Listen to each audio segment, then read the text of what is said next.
So, ayan, tamang ayos muna tayo habang hinihintay namin yung aming isang kasamahan. So, ayan, hindi na kami nakapaghintay at napagdesisyon na namin pumunta doon sa pasyon. So, ayan, habang naglalakad kami, is nagtataka ako bakit ang dami namin sa lubong. Yun pala, is may sabong palang naganap dito. Tapos nag-decide kami kung saan, hindi namin alam kung saan kami dadaan. So ayan, dyan na lang kami dumaan kasi mas malapit yan. Then napansin namin is piyesta pala dito eh. Sayang, hindi ako nakadayo. So ayan guys, so tingnan nyo, may madala silang manok. So paldo talaga, kaswerte yung mga nanalo dyan. Makahingi sana ng pambalato eh, kaso hindi ko makakilala. So, tamang marites muna kami habang naglalakad. Tapos, sa kahababaan ng lakad namin, so may nakita kami, magtatay pala yun, oh. Yun pala si Tito, sayang. Hindi ako nakatanong kung nanalo sila. Celebration ni Miss Kiel Flores, ayan po. So, magandang hapon po muli sa ating lahat. Maligayang pagdating sa isang napakaganda na kulay ng hapong celebration.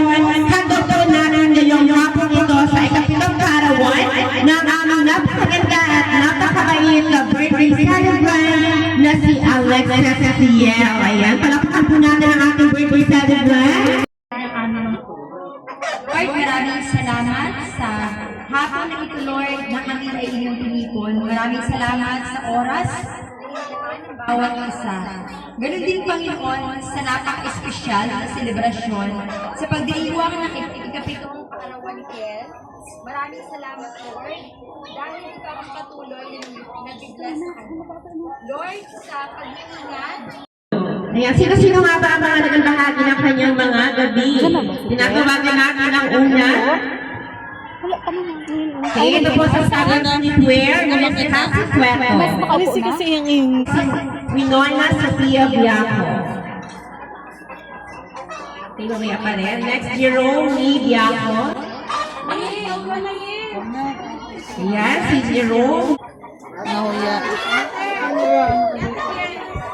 Nahuya. Gosh. Nahuya man siya.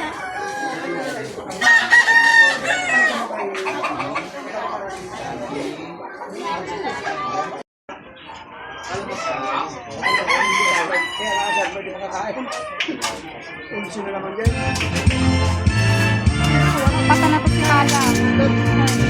Wala pa siguro magbantay sa atin. Okay, susunod naman ang one Cash Rayo. Aray. Takad-takad na anak mo. At yan, susunod naman ni Ninang Lovely de la Cruz. De la Cruz pa. Ay, garga.